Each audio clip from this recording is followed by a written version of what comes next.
손주 이름이 갑자기 생각 안 난 적 있으세요? 분명히 알고 있는데 입안에서만 맴돌고 밖으로 나오질 않죠. 아, 있잖아. 그 녀석. 그러다 결국 못 부르고 멋쩍게 웃고 넘어갑니다. 그게 그저 나이 탓이라고 생각하셨죠? 50이 넘고 60이 넘으면 당연히 깜빡깜빡하는 거라고요. 틀렸습니다. 그건 나이 때문이 아니에요. 어젯밤 잠들기 전에 스마트폰을 얼마나 보셨나요? 유튜브 건강 영상, 정치 방송, 신나는 트로트 무대. 딱 한 편만 보고 자야지 했는데 어느새 한두 시간이 훌쩍 지나 있지 않았나요? 그 시간 동안 우리 뇌 속에서 무슨 일이 벌어지고 있었는지 혹시 알고 계셨나요? 기억을 담당하는 뇌의 핵심 부위, 해마가 천천히 쪼그라들고 있었어요. 이건 단순히 겁을 들이려는 말씀이 아닙니다. 연구 결과에 따르면 밤늦게 스마트폰을 사용하는 습관은 뇌의 해마 부피를 줄이는 것과 직접적인 연관이 있다고 해요. 깜빡깜빡하는 건 노화가 아니라 어쩌면 당신이 매일 밤 스스로 만들어가고 있는 디지털 치매일지 모릅니다. 오늘 이 영상 끝까지 보세요. 보고 나면 오늘 밤부터 스마트폰을 보는 방식이 완전히 달라질 거예요. 70대 박정수 어르신의 이야기를 해드릴게요. 자식들은 다 독립했고 낮에는 혼자 집을 지키세요. 적적한 시간을 달래줄 가장 좋은 친구는 손바닥 안의 스마트폰뿐이죠. 낮에는 건강 유튜브를 봅니다. 무릎에 좋은 음식, 혈압 낮추는 법, 이런 건 알아둬야지 하며 영상을 보세요. 하나가 끝나면 또 다른 영상이 이어지죠. 저녁 먹고 누우면 이번엔 정치 방송이나 예능을 봅니다.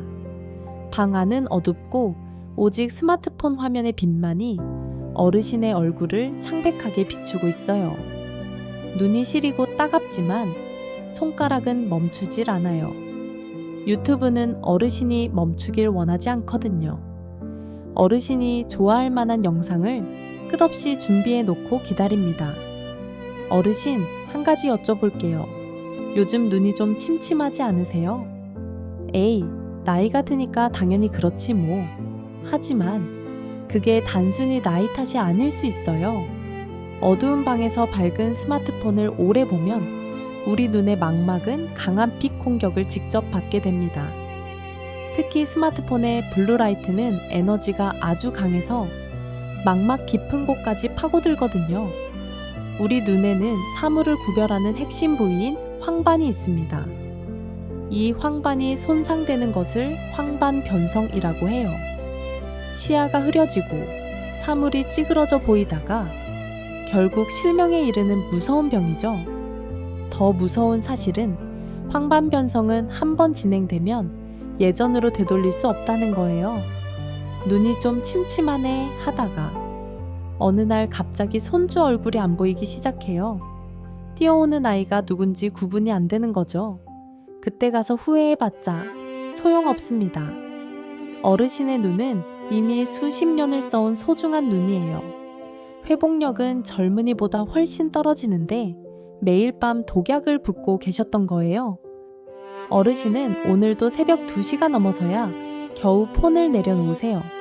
눈을 감고 잠을 청해보지만 잠이 오질 않죠. 뒤척이고 또 뒤척이다. 겨우 얕은 잠에 듭니다. 아침에 일어나면 몸은 청은망은이고 머리는 멍합니다. 괜히 짜증만 늘죠. 나이 들면 잠이 없어진다더니 정말 그런가 보네. 아니에요. 진짜 이유는 따로 있습니다. 우리 몸에는 멜라토닌이라는 수면 호르몬이 있어요. 어두워지면 뇌에서 이제 잘 시간이다 라고 신호를 보내는 호르몬이죠. 그런데 스마트폰의 블루라이트가 이 호르몬을 막아버려요.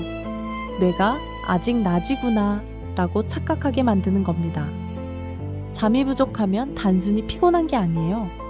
우리가 잠든 동안 뇌는 아주 중요한 청소를 시작합니다. 낮 동안 쌓인 노폐물을 씻어내는 글림프 시스템이 작동하는 거죠. 특히 이때 베타 아밀로이드라는 단백질 찌꺼기를 치워야 합니다. 이 찌꺼기가 뇌에 쌓이면 생기는 병이 바로 알츠하이머 치매예요. 잠을 못 자면 뇌 청소가 안 됩니다. 쓰레기가 날마다 조금씩 쌓여요. 5년, 10년. 그렇게 쌓이면 어떻게 될까요? 손주 이름이 생각 안 나는 걸 시작으로 나중엔 자식 얼굴도 못 알아보게 됩니다. 치매는 갑자기 오는 게 아니에요. 매일 밤 스마트폰을 보며 잠을 미루는 그 습관이 뇌에 쓰레기를 차곡차곡 쌓는 과정입니다. 당신의 전 재산을 빼앗아가는 보이스피싱보다 더 무서운 게 바로 수면 부족이에요. 뇌가 피곤하면 판단력이 흐려져서 사기꾼의 말에도 쉽게 속게 되거든요. 자, 여기까지 들으시면 이런 생각이 드실 거예요. 그럼 스마트폰 아예 쓰지 말라는 거야. 무슨 말도 안 되는 소리야. 아니요. 그런 말씀이 아닙니다. 스마트폰은 분명 편리하고 좋은 도구예요. 문제는 그 도구를 언제, 어떻게 쓰느냐입니다. 낮에 밝은 곳에서 쓰는 스마트폰은 삶의 즐거움이지만 밤에 어두운 방에서 누워보는 스마트폰은 뇌를 갉아먹는 칼날입니다. 어르신은 안과에서 황반변성 초기 진단을 받으셨어요. 의사가 경고했죠. 습관 안 바꾸면 3년 안에 앞이 안 보일 수 있습니다. 그날 어르신은 처음으로 깨달았어요. 내 눈이 아픈 게 세월 탓만은 아니었다는 것을요. 지금부터 드리는 방법은 아주 간단합니다. 누구나 오늘 밤부터 당장 할 수 있어요. 첫째, 해가 지면 스마트폰은 거실에 두세요. 밤 9시가 되면 스마트폰은 침실 밖으로 보내야 합니다. 거실 충전기를 폰의 침대라고 정해두고 그곳에 두는 것을 규칙으로 만드세요. 처음 사흘은 불안하고 심심하겠지만 일주일만 지나면 잠의 질이 달라집니다. 둘째, 유튜브 대신 라디오를 켜세요. 눈을 쉬게 해야 합니다. 라디오는 귀만 즐겁잖아요. 저녁엔 라디오를 틀어놓고 눈을 감으세요. 스트레칭을 하거나 차 한 잔을 마시는 것, 그게 유튜브보다 훨씬 건강한 휴식입니다. 셋째, 낮에는 무조건 밖으로 나가세요. 딱 20분이면 됩니다. 햇빛을 받아야 밤에 멜라토닌이 잘 나와요. 걸으면서 스마트폰 보지 마시고 나무도 보고 하늘도 보세요. 그 단순한 산책이 뇌를 살립니다.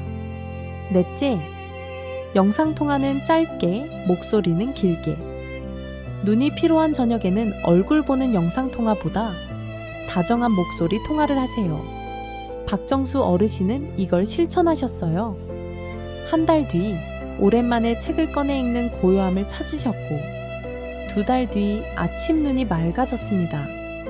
3달 뒤 찬이야 이리 온나 하며 손주 이름을 시원하게 부르셨죠. 어르신들 생각해보세요. 지금 이 나이에 가장 소중한 게 무엇인가요? 결국 뇌가 맑아야 하고 눈이 보여야 가족도 보고 세상도 즐기는 것 아니겠어요?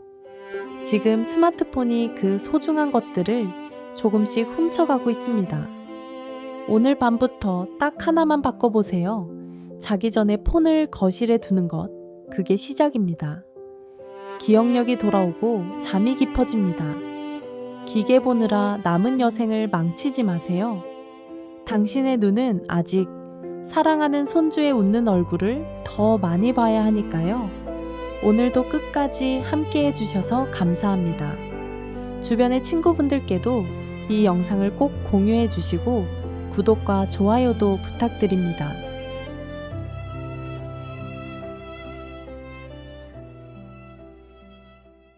가장 사랑하는 사람의 기억이 지우개처럼 지워진다면 어떨까요? 치매는 어느 날 갑자기 찾아오는 불청객 같지만 사실 우리에게 아주 오랜 시간 동안 계속 신호를 보내고 있습니다. 우리가 나이 들어서 그래 그냥 건망증이겠지 하고 무심코 넘겼던 그 행동들, 그게 바로 치매가 보내는 골든타임의 신호였다면요. 치매는 조기에 발견하면 진행을 늦출 수 있지만 시기를 놓치면 가족 모두가 힘들어질 수 있습니다.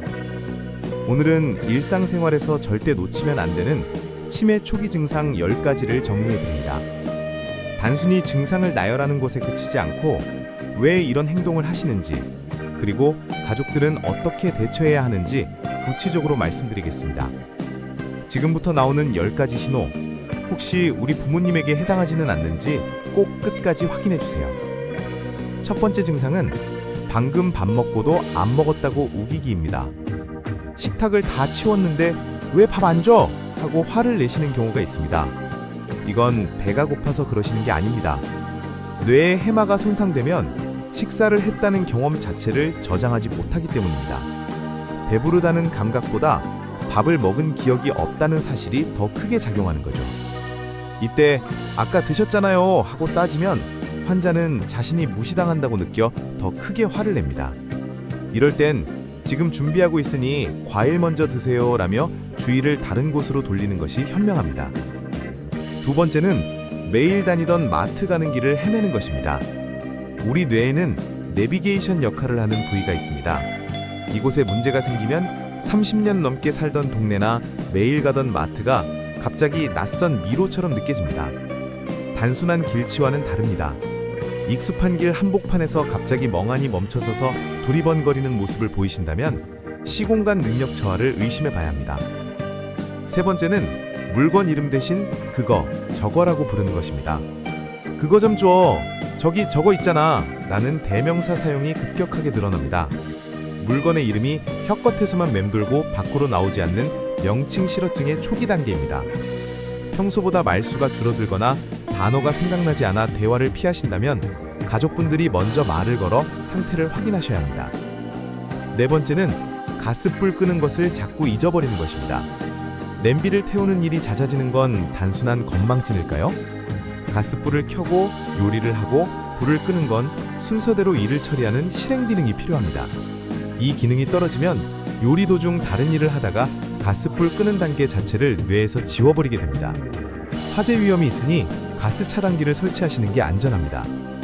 다섯 번째는 사소한 일에 갑자기 화내거나 우는 것입니다. 평소 온화하던 분이 별일 아닌 일에 불같이 화를 내거나 갑자기 아이처럼 펑펑 우시기도 합니다. 이는 뇌의 전두엽 기능이 저하되어 감정 조절이 어려워졌기 때문입니다.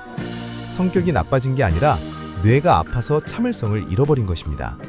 가족분들이 마음의 상처를 입지 않도록 이해와 인내가 필요한 부분입니다. 여섯 번째는 같은 질문을 반복해서 계속하는 것입니다. 오늘 며칠이니? 누구 온다고 했지? 방금 대답해드렸는데 뒤돌아서면 똑같은 질문을 수십 번 반복합니다. 이는 방금 들은 정보를 단기 기억 장치에 저장하지 못하고 바로 흘려보내기 때문입니다. 짜증내지 마시고 메모지에 적어서 눈에 잘 띄는 곳에 붙여두는 것이 서로에게 스트레스를 줄이는 방법입니다. 일곱 번째는 계산대에서 돈을 못 세고 멍하니 있는 것입니다. 마트 계산대에서 지갑을 열어놓고 얼마를 내야 할지 몰라 당황하거나 거스름돈 계산을 전혀 못하는 경우입니다. 돈 계산은 고도의 추상적 사고 능력이 필요한데 치매 초기에는 이 계산 능력이 현저하게 떨어집니다. 여덟 번째는 의심이 많아져 가족의 도둑 누명을 씌우는 것입니다. 가장 마음 아픈 증상 중 하나죠. 며느리가 내 통장 훔쳐갔어. 누가 내 옷을 훔쳐갔어 라며 가장 가까운 가족을 의심합니다. 자신의 기억력이 떨어진다는 불안감을 남의 탓으로 돌려 자신을 보호하려는 심리적 방어 기제입니다. 아니라고 논리적으로 설득하기보다는 같이 찾아볼까요? 하며 불안한 마음을 공감해주는 것이 좋습니다. 아홉 번째는 낮에 계속 졸고 밤새 집안을 서성이는 것입니다. 낮과 밤의 수면 패턴이 뒤바뀝니다. 낮에는 꾸벅꾸벅 조시다가 해가 지면 불안해하며 짐을 싸거나 집에 가야 한다며 현관문을 나서려 합니다. 이런 증상을 일몰증후군이라고 하는데요.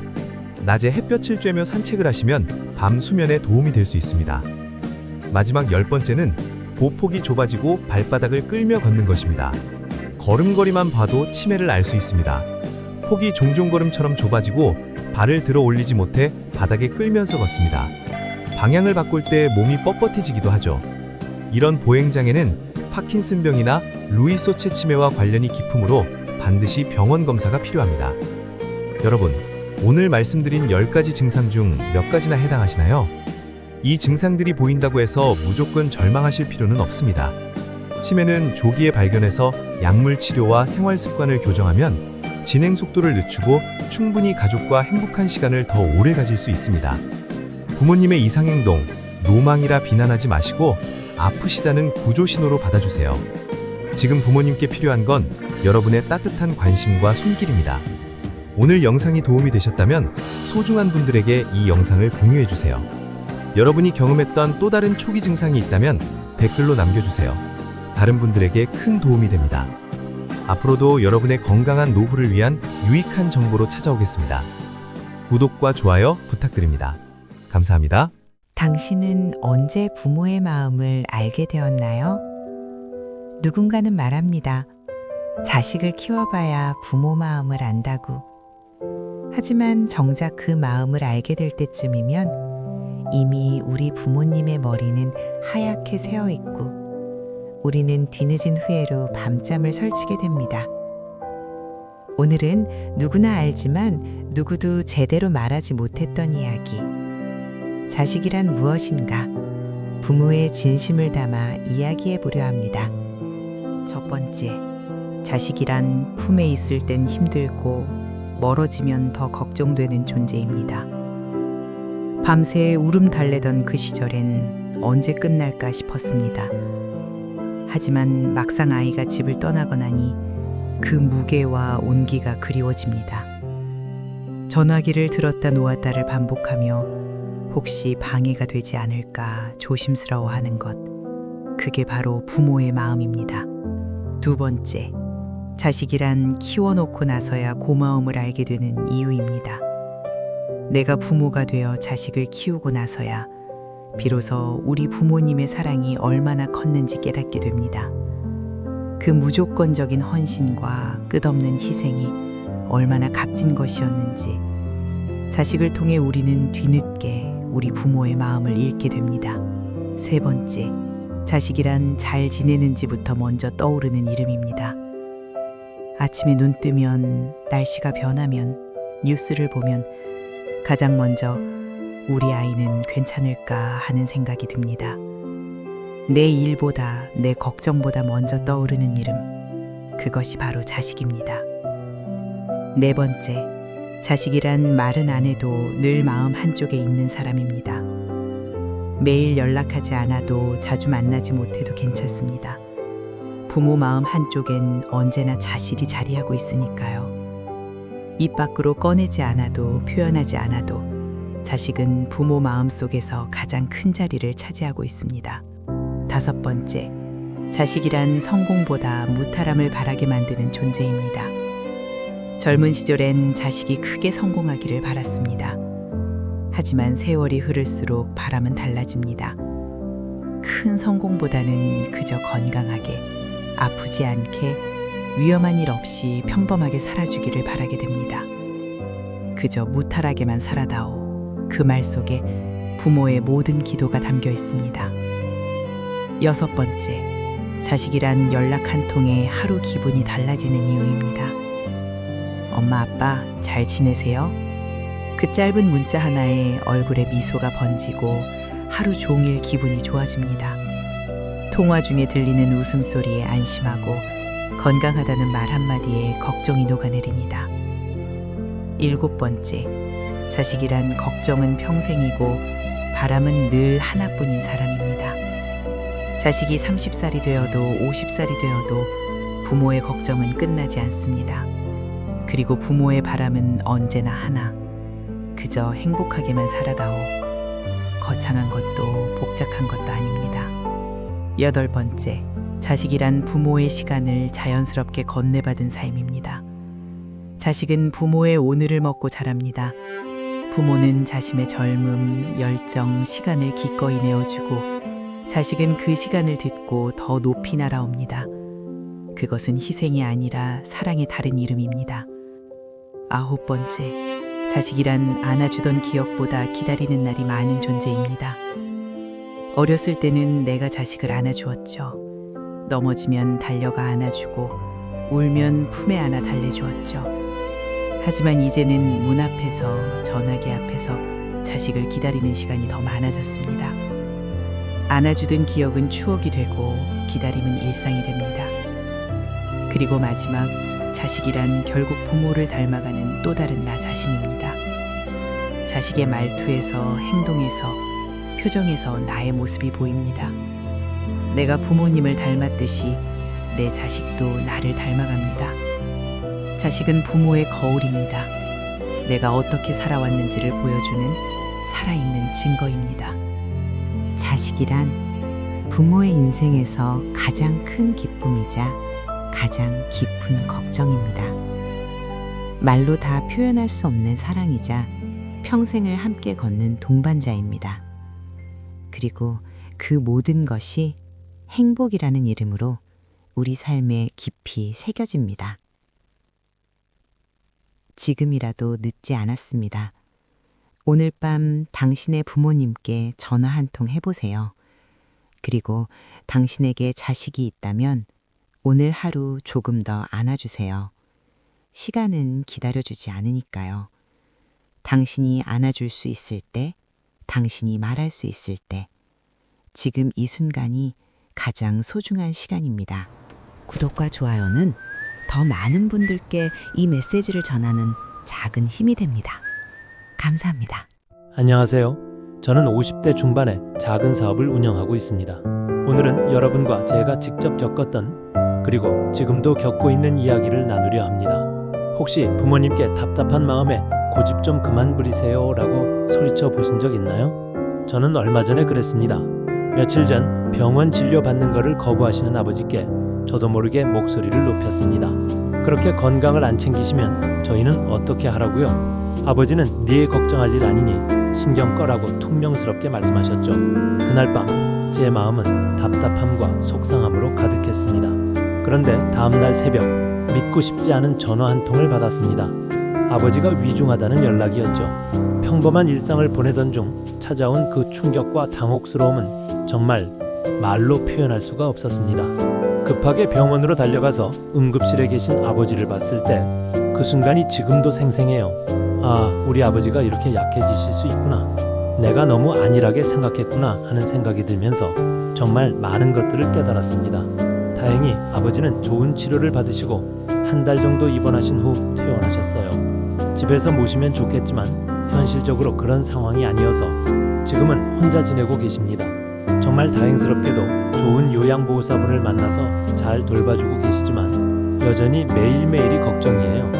아버지가 응급실에 가셨을 때 그 충격 이후로 저는 부모님의 건강에 대해 정말 많은 공부를 하게 되었어요. 그리고 주변 친구들과도 이런 이야기를 자주 나누게 되었죠. 놀라운 건 대부분의 친구들이 비슷한 고민을 하고 있다는 거였어요. 부모님이 병원 가기를 꺼려하셔서 걱정이야. 약을 제때 안 드셔서 속상해. 건강검진 받자고 해도 괜찮다고만 하셔. 이런 이야기들을 정말 많이 들었거든요. 그러면서 깨달은 게 있어요. 이 문제는 단순히 누가 옳고 그르냐의 문제가 아니라는 거죠. 서로 다른 세대, 서로 다른 경험을 가진 사람들이 사랑을 표현하는 방식이 다르기 때문에 생기는 일이라는 걸 알게 되었어요. 그래서 오늘은 제가 직접 겪었던 경험과 주변 친구들과 나눴던 이야기들을 바탕으로 부모님과 자식들 양쪽의 마음을 이해해보는 시간을 가져보려고 합니다. 혹시 지금 비슷한 고민을 하고 계신 분들께 조금이나마 도움이 되었으면 좋겠어요. 자식들의 답답함, 그 마음을 이해합니다. 먼저 자식 입장에서 이야기해 볼게요. 제 친구 하나는 정말 효자예요. 매주 부모님 댁에 안부 인사 드리러 가고 용돈도 꼬박꼬박 드리고. 그런데 이 친구가 요즘 정말 스트레스를 받고 있어요. 아버님이 당뇨 진단을 받으셨는데 혈당 관리를 제대로 안 하시는 거예요. 단 것도 계속 드시고 약도 제때 안 드시고 친구가 아무리 말해도 괜찮다. 나는 원래 이렇게 살아왔어 라고 하신다는 거예요. 친구 말이 답답하다. 아버지가 관리만 잘하시면 건강하게 오래 사실 수 있는데 왜 이렇게 고집을 피우시는 거야? 이 말을 들으면서 정말 공감이 됐어요. 자식 입장에서는 정말 간단한 일 같거든요. 병원에서 하라는 대로만 하시면 되는데 왜 안 하실까? 약만 제때 드시면 되는데 왜 그렇게 어려워하실까? 우리는 돈이 문제가 아니라 부모님 건강이 가장 중요한 건데 자식들 마음은 이런 거예요. 부모님이 건강관리를 제대로 안 하시는 걸 보면 마치 부모님이 자신의 건강을 소홀히 여기시는 것 같고 나아가서는 가족을 걱정시키는 것에 대해 무책임하다는 생각까지 들게 되는 거죠. 특히 요즘 자식들은 인터넷으로 의학 정보를 쉽게 찾아볼 수 있잖아요. 그러니까 더 답답한 거예요. 이 병이 얼마나 위험한지, 지금 치료하면 얼마나 좋아질 수 있는지 다 알고 있는데 왜 부모님은 이해를 안 해주실까? 또 다른 친구는 이런 말을 하더라고요. 엄마가 혈압약 안 드시려고 하는데 나는 매일 밤 엄마가 쓰러지는 악몽을 꿔. 그런데 엄마는 내 걱정은 생각도 안 하시고 자꾸 괜찮다만 하시니까 정말 화가 나. 그런데 우리가 놓치는 것이 있습니다. 자식들의 이런 마음 정말 이해해요. 저도 비슷한 경험이 있거든요. 그런데 제가 나이가 들면서 그리고 여러 어르신들과 대화를 나누면서 깨달은 게 있어요. 부모님들의 고집, 그게 단순한 고집이 아니라는 거예요. 제가 아는 한 할머니께서 이런 말씀을 하셨어요. 너희들은 몰라. 내가 왜 병원 가기 싫어하는지. 첫째, 병원 가면 이것저것 검사하자고 하는데 그 돈이 만만치 않아. 둘째, 혹시라도 큰 병이 나오면 자식들이 얼마나 걱정할까봐 무서워. 셋째, 우리는 평생 강하게 살아왔는데 이제 와서 약 먹고 병원 다니는 모습을 자식들한테 보이기가 싫어. 이 말을 듣고 정말 가슴이 아팠어요. 우리가 생각하는 부모님의 고집이 사실은 자식들을 걱정하는 마음에서 나오는 거였던 거예요. 부모님의 진짜 마음을 이해해 볼까요? 부모님 세대를 이해하려면 그분들이 어떤 시대를 살아오셨는지 생각해 봐야 해요. 첫 번째, 경제적 관념이 달라요. 부모님 세대는 정말 어려운 시절을 보내신 분들이 많아요. 그때는 병원 가는 것 자체가 큰 결심이 필요한 일이었거든요. 그러니까 지금도 병원비에 대한 부담을 많이 느끼세요. 우리는 엄마, 아빠, 병원비는 걱정하지 마세요라고 말하지만 부모님들은 내가 자식들 돈을 쓰게 하는 것 같아서 미안하다는 생각을 하시는 거예요. 두 번째, 약에 대한 인식이 달라요. 부모님 세대에서는 약이라는 게 정말 아플 때만 먹는 거였어요. 건강한 사람이 매일 약을 먹는다는 건 상상도 못했죠. 그러니까 평생 약을 먹어야 한다고 하면 내가 이제 완전히 병든 사람이 되는구나 하고 생각하시는 거예요. 세 번째, 자존심의 문제예요. 이게 가장 중요한 것 같아요. 부모님들은 평생 자식들 앞에서 강한 모습만 보여주셨어요. 자식들을 보호해주는 사람, 든든한 버팀목 역할을 하셨죠. 그런데 갑자기 병원 다니고 약 먹고 자식들 걱정을 받는 입장이 되시는 걸 받아들이기 어려워하세요. 특히 응급실이나 중환자실에 가게 되면 기저귀를 차고 소변줄을 하고 있는 모습을 자식들에게 보여주는 것에 대해 처음에는 얼마나 자존심이 상하실까 하는 생각이 들었어요. 평생 강한 모습만 보이려 하셨는데 이제 와서 약해진 모습을 보이는 것이 힘드신 거죠. 한 아버님이 이런 말씀을 하시더라고요. 아들아, 아버지가 평생 너희들 앞에서 약한 모습 보인 적이 있었나? 이제 와서 아빠 아프다 이런 소리 하기가 싫어. 네 번째, 검사 결과에 대한 두려움이에요. 이것도 정말 큰 부분이에요. 혹시라도 큰 병이 발견되면 자식들이 얼마나 걱정하고 힘들어할지 생각하면 무서우신 거예요. 모르면 모르는 대로 살겠다. 알고 나서 자식들 걱정시키느니 이런 마음이세요. 이제는 자식들에게 전하고 싶은 이야기를 해드릴게요. 정말 이해해요. 부모님 걱정하시는 마음, 답답하신 마음 다 알겠어요. 저도 그랬거든요. 하지만 한 번만 다른 관점에서 생각해 보세요. 부모님이 병원 가기를 꺼려하시는 건 건강을 소홀히 여기셔서가 아니라 여러분을 너무 걱정하시기 때문일 수도 있어요. 이렇게 접근해 보시는 건 어떨까요? 부모님의 마음부터 인정해 드리세요.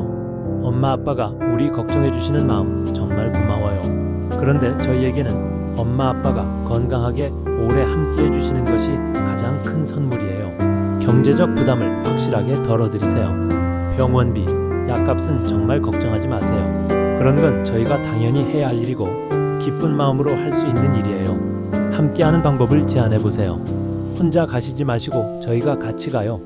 의사 선생님 말씀도 같이 듣고 궁금한 것도 같이 물어보고 강요하지 말고 이해시켜 드리세요. 엄마 아빠가 약 드시는 걸 보면서 아, 우리 부모님이 약해지셨구나 라고 생각하지 않아요.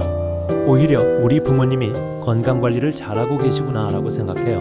작은 것부터 시작해 보세요. 갑자기 큰 병원, 큰 검사부터 하자고 하지 마시고 동네 의원에서 간단한 상담부터 시작해 보세요. 부담을 덜어드리는 거죠. 부모님께도 드리고 싶은 말이 있어요. 아버님, 어머님 정말 고생 많이 하셨어요. 평생 자식들 뒷바라지 하시느라 얼마나 힘드셨겠어요.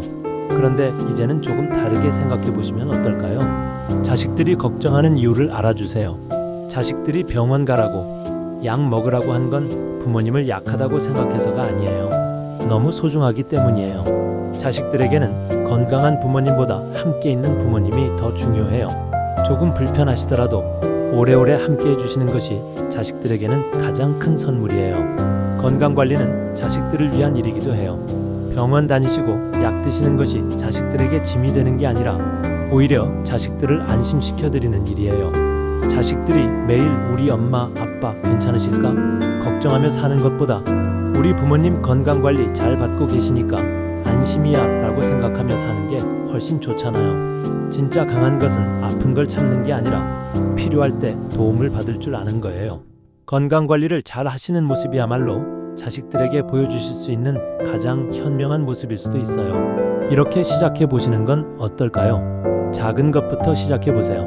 갑자기 큰 병원, 큰 검사부터 하지 마시고 동네 의원에서 간단한 상담부터 받아보세요. 자식들과 함께 하세요.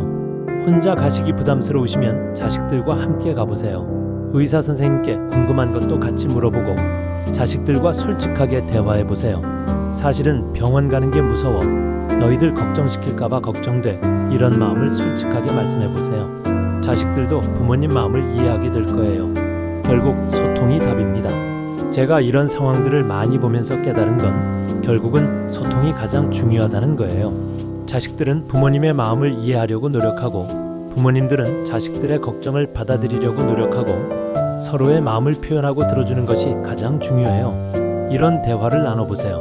엄마 아빠가 우리 걱정해 주시는 마음 정말 고마워요. 아들아, 딸아, 너희가 엄마 걱정해 주는 마음도 고맙다. 엄마, 아빠에게 짐이 되고 싶어서 하는 말이 아니에요. 함께 오래 있고 싶어서 하는 말이에요. 알겠다. 엄마도 너희들과 오래 함께 있고 싶어. 이렇게 서로의 마음을 확인하고 나면 방법은 자연스럽게 찾아질 거예요. 마지막으로 드리고 싶은 이야기를 해드릴게요. 건강 문제는 정답이 없어요. 각 가정마다, 각 개인마다 상황이 다르니까요. 하지만 한 가지 확실한 건 부모와 자식 모두 서로를 사랑하는 마음에서 하는 행동이라는 거예요. 그 사랑하는 방식이 달라서 생기는 오해들을 조금씩 풀어가면 돼요. 부모님들께는 이런 말씀을 드리고 싶어요. 자식들 걱정하시는 마음 정말 고마워요. 하지만 자식들에게는 부모님이 건강하게 오래 함께 해주시는 것이 가장 큰 효도예요. 자식들에게는 이런 말씀을 드리고 싶어요. 부모님을 변화시키려고만 하지 마시고 먼저 이해해보세요. 그리고 함께 방법을 찾아가세요. 시간이 조금 걸리더라도 서로를 이해하고 배려하면서 천천히 해결해 나가시길 바랍니다. 가족의 건강은 혼자만의 문제가 아니라 가족 모두의 행복과 관련된 문제니까 함께 지혜롭게 풀어나가셨으면 좋겠습니다. 중환자실 간호사 선생님께 전하는 감사하는 마음을 드리고 싶습니다. 저희 아버지가 중환자실에서 가장 힘든 시간을 보내실 때 20대 초반의 어린 나이에도 불구하고 따뜻한 마음으로 아버지의 대소변을 손수 닦아주시며 헌신적으로 돌봐주셨던 여자 간호사 선생님께 진심으로 감사드립니다. 그 당시 아버지께 베풀어 주신 보살핌은 저희 가족에게 큰 위로와 감동으로 남아 있습니다. 아버지께서도 종종 그때의 고마움을 잊지 못하시고 선생님을 그리워하신다는 말씀을 하시곤 합니다. 이 자리를 빌려 다시 한번 깊이 감사드리며 선생님의 따뜻한 마음과 헌신적인 노고가 항상 빛나기를 응원하겠습니다. 부모님과 자식을 사랑하는 모든 분들께 이 이야기가 더 많이 전달될 수 있도록 구독과 좋아요 부탁드립니다. 안녕하세요, 여러분. 오늘은 정말 중요한 이야기를 해드릴게요. 돼지고기보다 지방이 많은 음식이 뭔지 아세요? 바로 아보카도, 견과류 같은 건강식품입니다. 놀랍죠? 많은 분들이 지방은 무조건 나쁘다, 지방 많은 음식은 피해야 한다고 생각하시는데요. 사실 이건 완전히 잘못된 생각이에요. 지방이 많다고 무조건 나쁜 건 아니거든요. 오늘은 지방의 진짜 정체를 알려드릴게요. 굶고 운동하는데도 살이 안 빠진다면 바로 이것 때문일지도 모릅니다. 오늘 영상을 끝까지 보시면 여러분의 다이어트 고민이 한 방에 해결될 거예요. 지금 바로 구독과 좋아요, 그리고 알림 설정까지 부탁드립니다. 우선 지방에 대한 가장 큰 오해부터 풀어볼게요. 지방은 우리 몸에 반드시 필요한 영양소예요. 단순히 살찌게 만드는 나쁜 놈이 아니라 실제로는 엄청 중요한 일들을 하고 있거든요. 비타민 흡수를 도와주고 우리 몸의 세포막을 만들고 호르몬을 생성하는 데도 꼭 필요해요. 그리고 체온을 유지하고 외부 충격으로부터 장기를 보호하는 역할도 하죠. 그러니까 지방을 무작정적으로 여기면 안 돼요. 오히려 지방이 부족하면 건강에 문제가 생길 수 있거든요. 지방도 종류가 있다는 거 아세요? 여기서 핵심이 나와요. 모든 지방이 똑같지 않다는 거예요. 지방은 크게 세 가지로 나눌 수 있어요. 불포화 지방, 포화 지방, 그리고 트랜스 지방이요. 먼저 좋은 지방, 불포화 지방부터 얘기해 볼게요. 불포화 지방은 상온에서 대부분 액체 상태예요. 이 지방은 우리 몸에 정말 좋은 일들을 해줘요. 혈중 콜레스테롤을 낮춰주고 심장병도 예방해주고 몸의 염증도 줄여줘요. 게다가 포만감을 오래 유지시켜서 식욕 조절에도 도움이 되죠. 어떤 음식에 들어있냐면요. 아보카도, 견과류인 호두, 아몬드, 마카다미아 같은 것들이요. 연어, 고등어, 참치 같은 등푸른 생선에도 많이 들어있어요. 이제 나쁜 지방들 얘기해 볼게요. 포화지방은 상온에서 주로 고체 상태예요. 이걸 너무 많이 먹으면 콜레스테롤 수치가 올라가고 심장병 위험도 커져요. 그리고 특히 뱃살, 그러니까 내장지방이 쌓이는 것과 직접적인 관련이 있어요. 어떤 음식에 많냐면 소고기, 돼지고기의 기름진 부위들, 소시지, 햄, 베이컨 같은 가공육, 그리고 버터, 크림, 치즈, 코코넛 오일, 파묘 등이 있어요. 그리고 가장 나쁜 지방인 트랜스 지방이 있어요. 이건 원래 액체였던 기름을 인공적으로 고체로 만든 거예요. 몸에 염증을 일으키고 정말 건강에 해로워요. 마가린, 쇼트닝, 빵, 과자, 도넛, 튀김류, 각종 가공식품에 들어있어요. 그럼 지방과 다이어트는 어떤 관계일까요? 여기서 중요한 포인트가 나와요. 다이어트의 기본 원리는 간단해요. 먹는 칼로리가 쓰는 칼로리보다 적어야 살이 빠진다는 거죠. 지방은 1g당 9칼로리예요. 탄수화물이나 단백질은 1g당 4칼로리인데 지방은 2배가 넘어요. 그러니까 지방이 많은 음식을 너무 많이 먹으면 당연히 살이 찌죠. 여기서 놓치면 안 되는 게 있어요. 모든 지방이 똑같이 살찌게 만드는 건 아니라는 거예요. 자, 그럼 우리 몸에 들어온 잉여 칼로리가 어떻게 지방으로 저장되는지 좀 더 자세히 알아볼게요. 우리 몸에는 크게 2가지 지방 저장소가 있어요. 첫 번째는 내장지방이에요. 내장지방은 뱃속 장기들 사이에 끼는 기름인데요. 특별한 특징이 있어요. 혈액을 통해서 간과 직접 연결되어 있거든요. 그래서 지방을 쉽게 저장하고 또 쉽게 방출하기도 해요. 하지만 이게 쌓이면 복부 비만은 물론이고 당뇨, 고혈압 같은 병까지 생길 수 있어서 정말 위험해요. 두 번째는 피하지방이에요. 피하지방은 피부 바로 아래 쌓이는 지방이에요. 팔뚝살, 허벅지살, 엉덩이살, 옆구리살, 손으로 잡을 수 있는 살들이 바로 피하지방이죠. 이 피하지방은 에너지를 장기간 저장하는 역할을 해요. 내장지방에 비해서는 건강에 덜 위험하지만 그래도 너무 많이 쌓이면 몸매도 망가지고 혈액순환도 나빠져요. 그럼 어떤 지방이 먼저 쌓일까요? 이론적으로는 두 지방이 동시에 쌓이는데 우리 몸의 반응과 지방의 종류에 따라 축적 속도와 위치에 차이가 생겨요. 흥미로운 건 남녀가 다르다는 거예요. 남성은 호르몬 차이 때문에 복부 내장지방이 더 잘 쌓이고요. 여성은 엉덩이와 허벅지 피하지방이 더 잘 쌓이는 경향이 있어요. 그리고 술과 스트레스는 내장지방의 주범이에요. 과도한 음주와 스트레스는 복부 내장지방 축적을 확 촉진시켜요. 특히 술은 간에 부담을 주고 알코올이 분해되면서 내장지방을 늘리는 역할을 하거든요.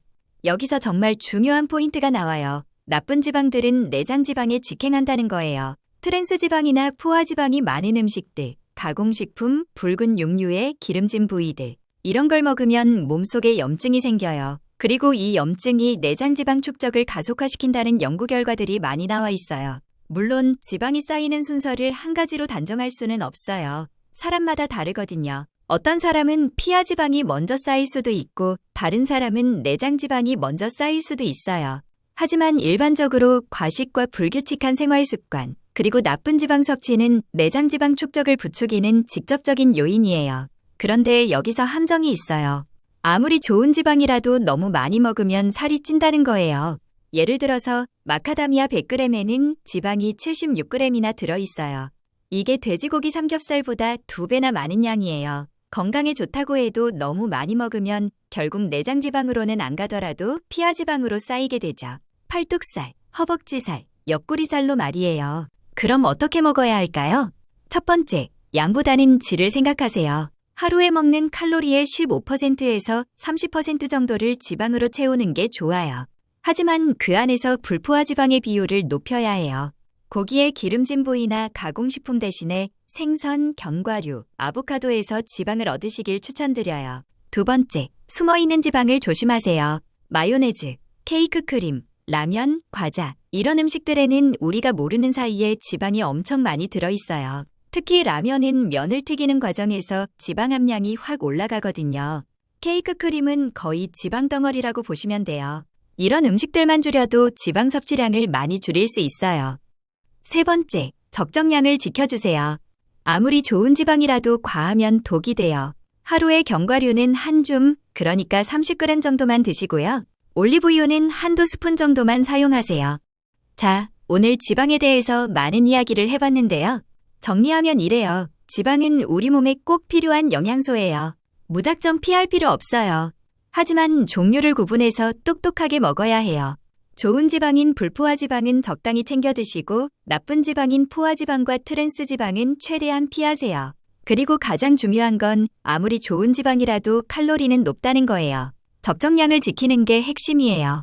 건강한 다이어트는 극단적으로 뭘 끊는 게 아니라 균형 있게 똑똑하게 먹는 거라는 걸 꼭 기억하세요. 오늘 영상이 도움되셨다면 좋아요와 구독 부탁드리고요. 궁금한 점이 있으시면 댓글로 남겨주세요.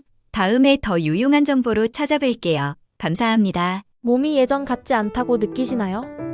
같은 거리를 걸어도 금세 숨이 차고 계단 한 층만 올라도 무릎이 시큰거리는 느낌. 아침에 일어났는데 몸이 무겁고 기운이 없는 날이 늘어가고 있지는 않으신가요? 이건 단순히 나이를 먹는 자연스러운 현상이 아닐 수 있습니다. 잘못된 식습관이 초래한 빠른 노화일 가능성이 큽니다.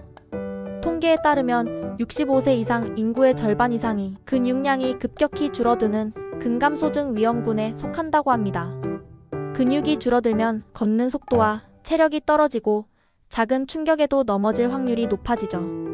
회복 속도도 현저히 느려집니다. 그리고 더 무서운 사실은 이런 변화가 눈에 띄기 전에 이미 시작되고 있다는 점입니다.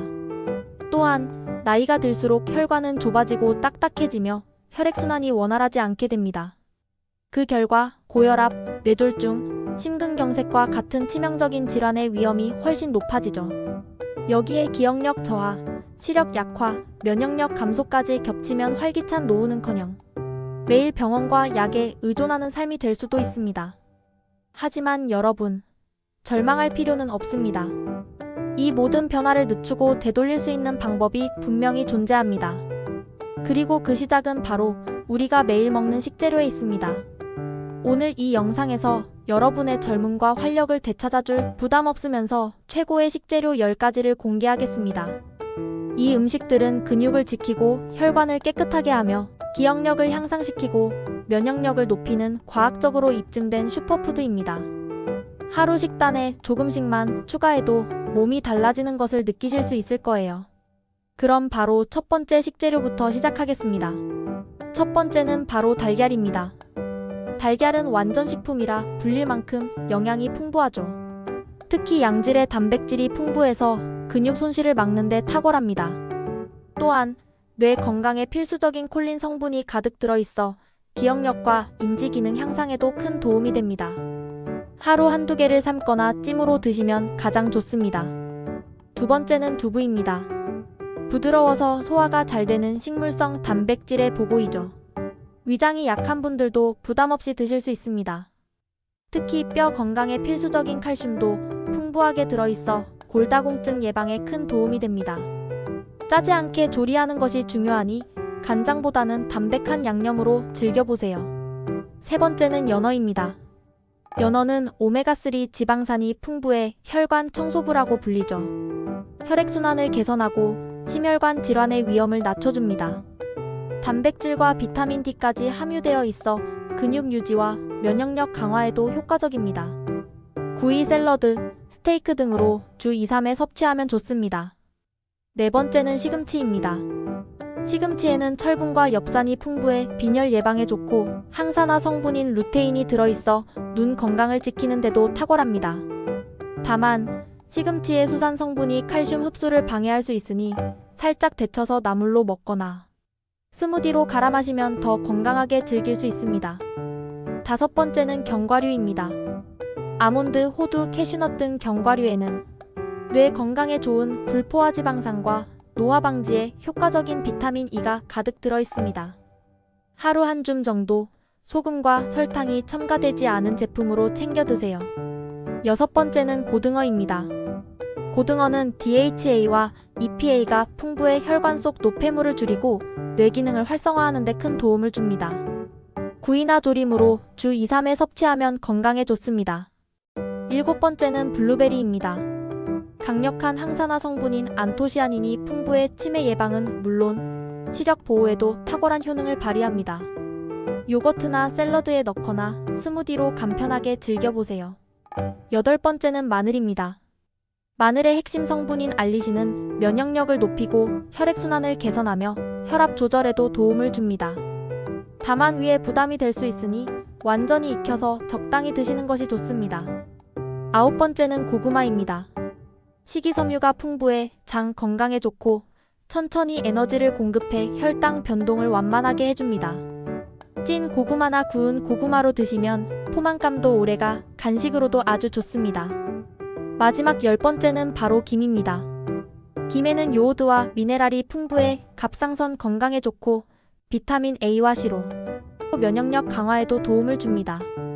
기름과 소금이 적은 제품을 선택해 밥 반찬이나 김밥 재료로 활용해보세요. 여러분, 오늘 소개해드린 이 10가지 식재료는 단백질, 오메가3, 항산화 성분, 비타민과 미네랄을 골고루 공급해주는 최고의 선물입니다. 하루 식단에 조금씩만 더해도 몸이 스스로 활력을 되찾는 것을 느끼실 수 있을 겁니다. 오늘부터 식탁 위에 이 음식들 꼭 올려보세요. 여러분의 건강한 노후를 위한 가장 확실하고 쉬운 실천이 될 것입니다. 좋아요와 구독은 여러분의 건강을 지켜줍니다. 안녕하세요, 여러분. 혹시 주변에서 노인 냄새라고 들어보신 적 있으신가요? 말로 표현하긴 어렵지만 어딘가 쾌쾌하고 특유의 향이 나서 불쾌하게 느껴졌던 경험, 누구나 한 번쯤 있으셨을 거예요. 오늘 영상에서는 많은 사람들이 잘 모르는 노인 냄새의 정확한 원인과 집에서도 간단하게 실천할 수 있는 효과적인 제거 방법을 알려드릴게요. 특히 대부분이 간과하는 한 부위만 제대로 관리하면 놀라울 정도로 냄새가 사라진다는 사실 알고 계셨나요? 자, 먼저 이 냄새의 정체부터 살펴볼까요? 노인 냄새의 주요 원인은 노네나리라는 물질입니다. 이 성분은 40대 후반부터 체내에서 자연스럽게 생성되기 시작하며 나이가 들수록 더 많이 분비됩니다. 피부 표면에 있는 지방산과 땀이 만나 산화하면서 이 노네날이 만들어지는데 이것이 바로 그 특유의 쾌쾌한 냄새의 정체죠. 특히 노네날은 일반적인 비누나 바디워시로는 잘 씻겨 나가지 않는 성질을 가지고 있어서 겉으로는 깨끗해 보여도 냄새는 쉽게 사라지지 않습니다. 그렇기 때문에 정확한 방법과 부위를 알고 집중적으로 관리하는 것이 중요해요. 그렇다면 도대체 어느 부위가 그렇게 중요하다는 걸까요? 바로 귀 뒤와 목덜미입니다. 이 두 부위는 피지선이 풍부하고 평소에 잘 씻지 않거나 대충 넘기기 쉬운 부분이에요. 귀 뒤쪽은 얼굴을 씻을 때도 머리를 감을 때도 애매하게 지나치기 쉬운 곳이죠. 하지만 이곳은 피지가 모이고 땀이 차기 좋은 구조여서 냄새 유발의 핵심 부위가 되기 딱 좋습니다.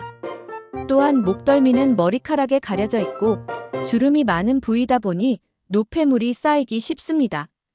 특히 뒷목 쪽은 샴푸 거품이 자연스럽게 흘러내리는 곳이라 별도로 손이 가지 않는 경우가 많아요. 그런데 그게 오히려 큰 문제가 되는 거죠.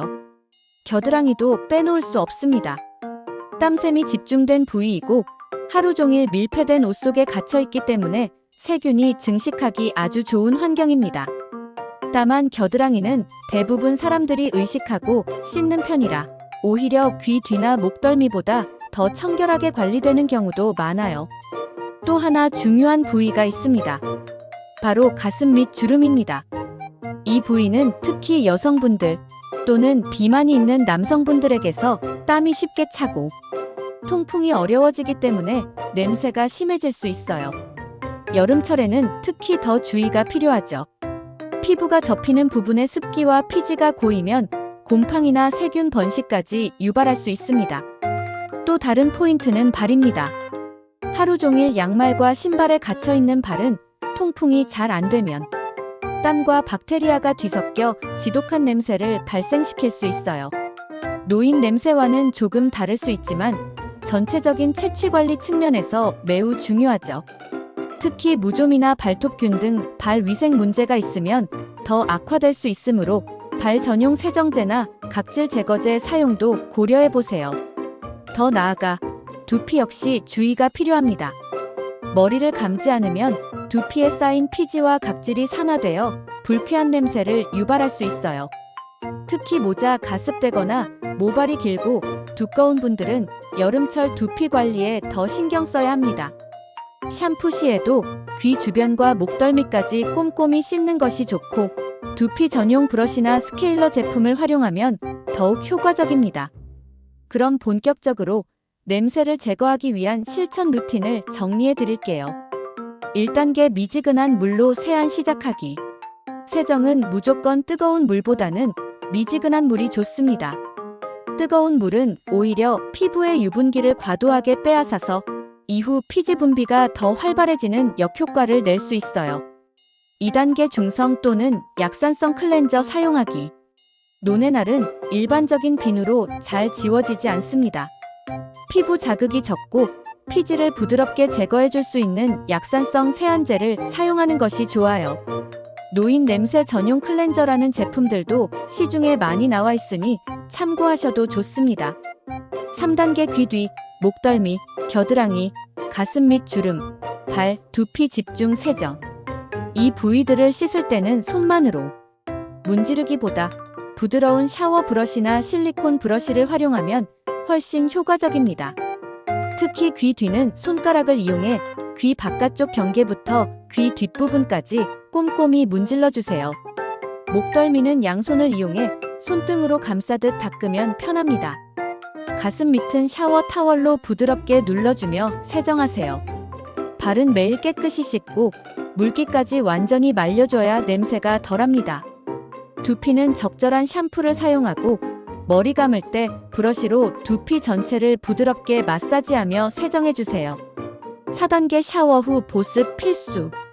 나이가 들수록 피부는 건조해지기 쉬운데 건조한 피부는 오히려 더 많은 피지를 분비해냅니다. 세안 후에는 반드시 무향 보습제를 발라 피부 장벽을 보호해주세요. 세라마이드, 판테놀, 히알루론산 성분이 들어간 제품을 추천드립니다. 5단계 의류 관리와 실내 환기. 냄새는 피부에서만 나는 것이 아닙니다. 옷에서 배어나오는 경우도 많죠. 하루 종일 입은 옷은 꼭 세탁하고 속옷은 통기성이 좋은 면 소재로 선택하세요. 실내는 하루 2-3번 환기해 주시고 습기 제거제나 탈취제를 병행하면 좋습니다. 특히 침구류도 주기적으로 세탁하고 햇볕에 말리면 세균과 냄새 제거에 큰 도움이 됩니다. 옷장 속 제습제, 냄새 제거 스프레이도 적극 활용해보세요. 6단계 식습관 개선. 몸에서 나는 냄새는 식습관과도 밀접하게 연관되어 있습니다. 기름진 음식, 육류, 인스턴트 식품 위주로 식사하는 경우 피지 분비가 활발해지고 채취가 강해질 수 있어요. 채소, 과일, 수분을 충분히 섭취하고 가공식품 섭취를 줄이면 몸 냄새가 훨씬 개선됩니다. 특히 녹차나 유산균이 들어간 음료는 체내 정화에도 도움을 줄 수 있어요. 마늘, 양파 향신료의 과도한 섭취도 채취에 영향을 줄 수 있으니 균형 잡힌 식단이 중요합니다. 이 루틴을 2-3주만 실천해도 눈에 띄는 변화를 느끼실 수 있을 거예요. 실제로 많은 분들이 이 방법으로 자신감도 되찾고 가족 간의 거리감도 좁힐 수 있었다고 해요. 무엇보다 꾸준함이 중요하다는 점 꼭 기억해 주세요. 그리고 마지막 팁. 만약 부모님이나 조부모님이 계시다면 직접 말씀드리기 어려우실 수도 있잖아요. 그럴 땐 이 영상을 자연스럽게 함께 시청하시면서 정보를 공유하는 방법을 추천드립니다. 함께 실천하면 더 건강하고 향기로운 일상을 만들 수 있어요. 오늘 영상이 도움이 되셨다면 좋아요와 구독 부탁드릴게요. 다음에도 생활에 유익한 정보로 찾아오겠습니다. 감사합니다. 안녕하세요, 여러분. 오늘은 참 재미있지만 중요한 주제, 방귀에 대해 이야기해 볼게요. 여러분, 혹시 오늘 방귀 몇 번이나 뀌셨어요? 너무 민망해서 말 못하시겠다고요? 괜찮습니다. 이건 우리 모두의 이야기니까요.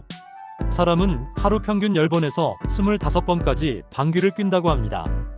나이가 들수록 장 운동이 느려지면서 가스가 더 잘 차기도 하고, 반대로 너무 자주 뀌면 어딘가 문제가 있을 수도 있어요. 자, 그럼 지금부터 방귀에 대한 모든 것을 알아보는 시간입니다. 재미있게 또 건강도 체크해보는 시간이 될 거예요. 뿡소리만 들어도 어색하고 민망하죠? 하지만 그 민망함 뒤에는 우리가 꼭 알아야 할 건강의 비밀이 숨어 있습니다. 그냥 방귀가 좀 자주 나오는 거지, 뭐 어때? 이렇게 생각하고 방귀를 계속 방치하신 적 있으신가요? 그런데요, 그 방귀 절대 가볍게 보면 안 됩니다. 계속 가스가 차고 냄새가 심해지고 뱃속이 더부룩한 느낌이 자주 든다면 그건 단순한 방귀 문제가 아닐 수 있습니다. 실제로 어느 70대 어르신이 어느 날 갑자기 방귀가 많아져 병원에 가보셨더니 대장에 점막이 튀어나온 폴립이 발견되기도 했습니다. 초기엔 방귀만 많았지만 시간이 지나면서 소화불량, 변비, 그리고 복통으로까지 이어졌던 거죠. 단순 가스가 아니라 조기 발견되지 않으면 암으로 발전할 수 있는 경계 미세병변이었죠. 정말 다행히 초기에 발견돼 치료를 받으셨지만 본인도 전혀 몰랐다고 하셨습니다. 이렇듯 방귀는 사실 우리 몸이 보내는 작은 신호등입니다. 절대 그냥 넘기지 마세요. 그럼 방귀, 도대체 왜 생기는 걸까요? 우리가 음식을 급하게 먹거나 탄산음료를 마시고 스트레스를 받을 때 장은 아주 예민하게 반응합니다. 장내에서 음식이 제대로 소화되지 않으면 발효가 일어나고 그때 생긴 가스가 방귀라는 형태로 나오는 거예요. 특히 콩, 고구마, 양배추, 브로콜리, 우유 같은 음식들은 가스를 많이 만들어내는 대표 식품입니다. 그리고 유당불내증이 있는 사람은 우유만 마셔도 속이 부글부글 방귀가 줄줄이 이어지죠. 그래서 갑자기 콩을 많이 먹거나 고구마 2개 이상 먹은 날은 내 방 안이 화생방 훈련장처럼 될 수도 있습니다. 웃기지만 정말 있는 일이에요. 또 한 번은 60대 할머니 한 분이 밤에 방귀가 너무 나와서 잠을 자다 깰 지경이에요 하시더라고요. 이런 경우는 저녁에 드신 음식이나 식사 습관을 꼭 점검해 봐야 해요. 밤 늦게 먹은 유제품이나 과일 혹은 탄수화물이 많았다면 밤새 장이 일하면서 가스를 계속 만들어낼 수 있거든요. 그런데 단순한 음식 문제를 넘어서 방귀가 너무 많고 심한 냄새가 나고 배가 늘 더부룩하다면 그건 그냥 넘길 문제가 아닙니다. 과민성 대장 증후군, 유해균 과다, 장내 염증, 나아가 용종이나 폴립 같은 병변 때문일 수 있어요. 특히 냄새가 고약하고 묵직한 느낌이 든다면 장내 나쁜 균들이 활발하게 활동하고 있다는 신호일 수 있습니다. 자, 이제 방귀가 많아질 때 의심해봐야 할 건강 문제들 하나씩 짚어볼게요. 첫 번째, 과민성 대장 증후군.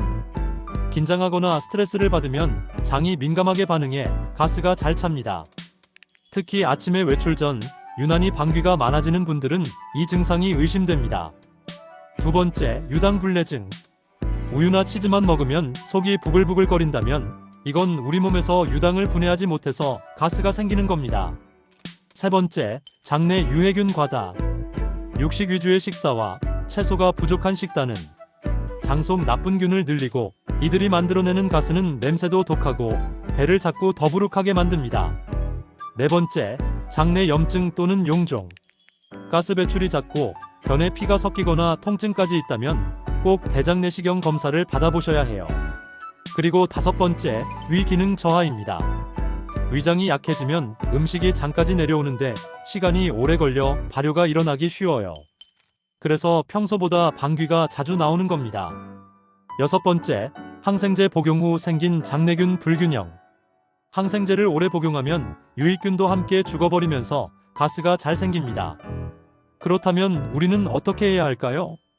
먼저 천천히 꼭꼭 씹어먹기. 식사 중 공기를 삼키지 않는 습관이 중요해요. 급하게 먹으면 공기를 많이 삼키게 되는데 그게 그대로 방귀로 나옵니다. 두 번째, 탄산음료 줄이기. 콜라, 사이다 같은 탄산은 가스를 직접 몸에 넣는 것과 같아요. 또 인공 감미료가 들어간 사탕이나 음료도 장에 부담을 줍니다. 세 번째, 하루 20분 걷기 운동. 걷기만 해도 장이 스르르 움직여 가스가 자연스럽게 빠지고 소화도 잘 됩니다. 네 번째, 발효식품 섭취. 김치, 된장, 요구르트는 유익균을 늘려주는 최고의 식품입니다. 장이 건강해지면 방귀 냄새도 줄고 횟수도 줄어요. 다섯 번째, 식이섬유는 천천히 늘리기. 갑자기 채소나 잡곡을 많이 먹으면 오히려 가스가 더 많이 생기니 조금씩 늘려가야 합니다. 여섯 번째 팁 하나 더. 물을 충분히 마시는 것도 장 운동에 도움이 됩니다. 특히 식후에 따뜻한 물 한 잔은 장을 편안하게 해줘요. 그리고 식사 후 바로 눕는 습관도 피해야 해요. 장 운동이 더뎌져서 가스가 잘 빠지지 않고 복부 팽만으로 이어질 수 있답니다. 한 번은 복지관에서 건강강의 중이었어요. 조용한 분위기에서 뿡 하고 방귀 소리가 났는데 한 할아버지께서 바로 말씀하시더라고요. 건강한 방귀군. 나는 사흘째 안 나와서 걱정이야. 그 말에 모두 박장대소를 했어요. 오히려 그 한마디 덕분에 방귀에 대한 이야기를 더 자연스럽게 나눌 수 있었고 많은 어르신들이 장 건강의 중요성을 깨닫는 계기가 되었답니다. 이런 공감 이야기, 웃음과 건강을 함께 나눌 수 있어 참 소중하지요. 나이 들수록 장 운동은 느려지고 장내 유익균은 줄어듭니다. 그래서 방귀가 더 자주 나오기도 하고 냄새도 예전보다 심해질 수 있어요. 하지만 너무 잦은 방귀, 고약한 냄새, 더부룩함이 계속된다면 그건 단순한 노화가 아닐 수 있습니다. 정기적으로 대장 건강을 확인하고 식단과 운동 습관을 꾸준히 점검해 주세요. 방귀가 많아지면 내장이 힘들다는 뜻일 수 있어요. 냄새가 예전보다 심해졌거나 자주 복통이나 변비가 동반된다면 꼭 병원에 들러보세요. 방귀는 창피한 게 아닙니다. 오히려 건강의 작은 경고입니다. 우리 몸이 하는 작은 말이에요. 나 좀 돌봐줘, 장이 지쳤어 하는 몸의 메시지일지도 몰라요.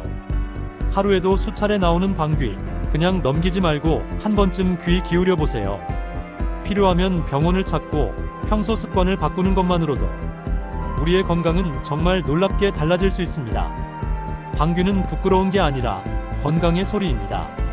지금 나오는 그 소리가 여러분 건강의 경보일 수 있어요. 오늘 영상이 도움이 되셨다면 좋아요와 구독 부탁드릴게요. 다음에도 생활에 유익한 정보로 찾아오겠습니다. 건강하고 즐거운 하루 보내시고 다음에 또 만나요. 감사합니다.